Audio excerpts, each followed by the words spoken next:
तो काजू नंबर 8 के एपिसोड 7 में हमें सबसे पहले मीना और शशिरो को दिखाया जाता है।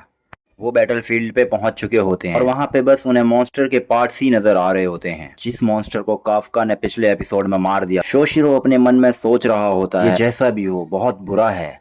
आखिर में उसे ये लग रहा होता है कि यहाँ पे किकोरो मर चुकी है। तभी मीना और शशिरो के पास दो ऑफिसर आते हैं, जो मीना और शशिरो को बताते हैं, कमांडर मीना, वाइस कैप्टन शशिरो, एग्जामिनीज का कोई पता नहीं। तभी हम देखते हैं कि मीना को एक कंट्रोल रूम से एक आवाज आती है। तभी कनोमी कहती है शेल्टर नंबर पर अभी 3 नए एग्जामिनीज पहुंचे हैं। ऐसा लगता है कि किकोरी शिनोमिया भी उनमें से एक। यह सुनकर शोशिरो बहुत चैन की सांस लेता है, क्योंकि उसे अभी भी लग रहा था कि वहां किकोरू मर चुकी है। और फिर कंट्रोल रूम से बताया जाता है कि सभी एग्जामिनीज को बचा लिया गया है और अब उनकी ट्रीटमेंट स्टार्ट की जाएगी।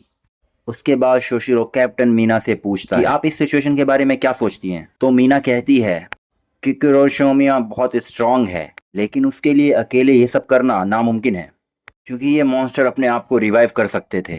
यहाँ बहुत सारी चीज़ें ऐसी है जो हमें समझ नहीं आ रही है, हम देख नहीं पा रहे, इसलिए यहाँ पे एक इन्वेस्टिगेशन बहुत ज़रूरी है।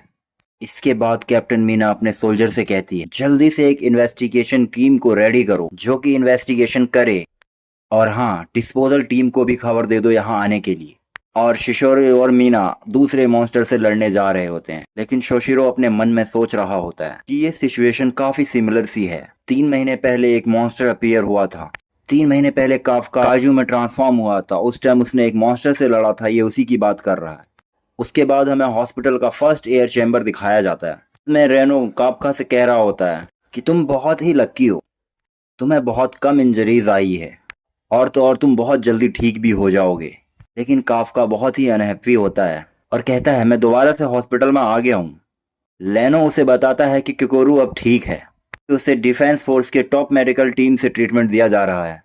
इस बात पे काफका को बहुत ज़्यादा गुस्सा आता है और कहता है मुझे भी स्पेशल ट्रीटमेंट क्यों नहीं मिल रही है, मुझे भी स्पेशल ट्रीटमेंट चाहिए, और आखिर मुझे इस तरह से क्यों ट्रीट किया गया है यहाँ पे। तभी लेनो उसे बताता है कि तुम्हारी कुछ ही बोन से फ्रैक्चर्स हुई है, जबकि किकोरू की हालत बहुत ज़्यादा ख़राब है। फिर इसके बाद काफका बेड पर लेट जाता है और कहता है काफ़ी टाइम हो गया है से मैंने कुछ स्ट्रांग लोगों के साथ कॉम्पिटिट किया है अपने सपनों का पीछा करते हुए।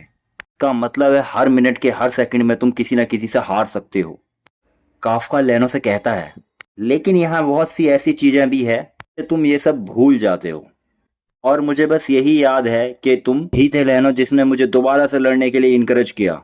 लेनो काफका की बात सुनते हुए उसे देख रहा होता है और उसे थैंक्स कहता है, और हम देखते हैं कि कमरे के बाहर मीना उनकी बातें सुन रही होती है।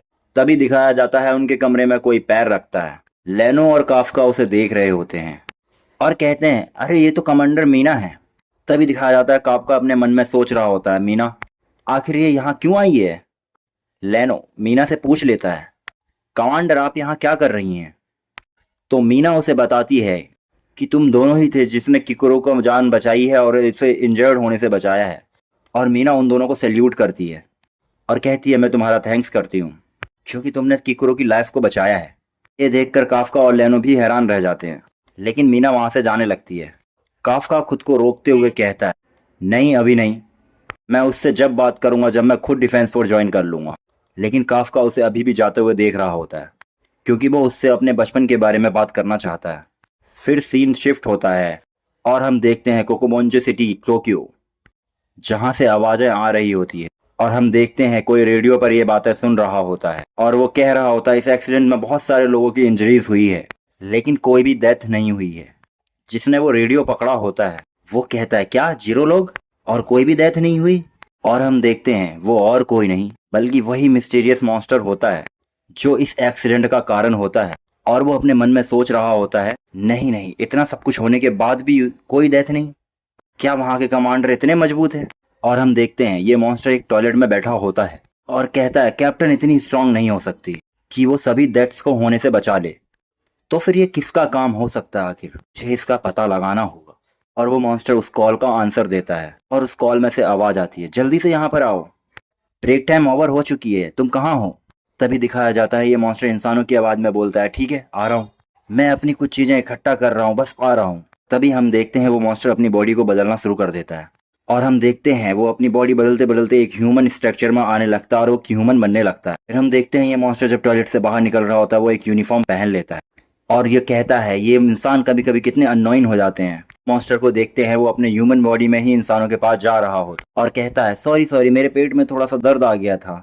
तभी उसके साथी लोग कहते हैं, तुमने तो हमें डरा ही दिया था। वही लोग होते हैं जो काफका के साथ काम कर रहे होते हैं और ये मॉन्स्टर इन्हीं लोगों के साथ घुल मिल के रह रहा होता है। ये मॉन्स्टर यहाँ पे डिस्पोजल का काम करता है। डिस्पोजल मतलब मॉन्स्टर्स को हटाने का काम करता है, जो काफका पहले क्या करता था। तभी काफका के दो साथी बोलते हैं, तुम्हें पता है उस टेस्ट वैली में एक एक्सीडेंट हुआ है। तभी उनका दूसरा साथी बोलता है, काफका और लेनो शायद ठीक हो, उन्हें कुछ नहीं हुआ होगा। तभी हम देखते हैं उस मॉन्स्टर की गर्दन दोबारा से हिलने लगती है। तभी वो मॉन्स्टर कहता है, अरे नहीं ये दोबारा से होने लग गया। इसी के साथ कायदो नंबर 8 का एपिसोड 7 एंड होता है। मिलते हैं अगले एपिसोड में।